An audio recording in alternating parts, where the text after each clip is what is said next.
બાંગ્લાદેશીઓ વિરુદ્ધ જે કાર્યવાહી છે તે નવસારીમાં પણ થઈ છે અને ત્યાંથી પણ આ ઘૂસણખોરો સામે કડક કાર્યવાહીના આદેશ આપવામાં આવ્યા।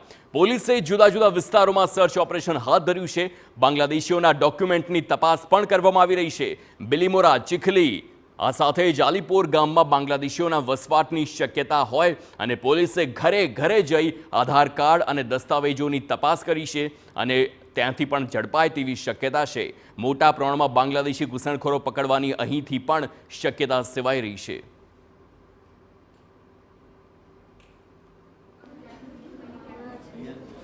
ની અલગ અલગ ટીમો બનાવીને જ્યાં બાંગ્લાદેશીઓ ઇલીગલ રહેતા હોય કે કોઈ ઇલીગલ ઇસમો ગેરકાયદેસર કાનૂની કાર્યવાહી કરતા હોય એવા વિરુદ્ધમાં કાર્યવાહી કરવા સારું આજે કોમ્બિંગનું આયોજન કરવામાં આવેલ છે અને એ કોમ્બિંગ દરમિયાન તેમના જે શંકાસ્પદ જણાય આવે બાંગ્લાદેશી બાજુના હોય લોકો રહેતા હોય તેમના આધાર કાર્ડ, એમના ચૂંટણી કાર્ડ, પછી એમના જે બી આઈડેન્ટિટી પ્રૂફ છે ચેક કરીને જો ઇલીગલ જણાય આવશે તો એમના વિરુદ્ધમાં કાયદેસરની કાર્યવાહી કરવામાં આવશે ડિપોર્ટ કરવા માટેની।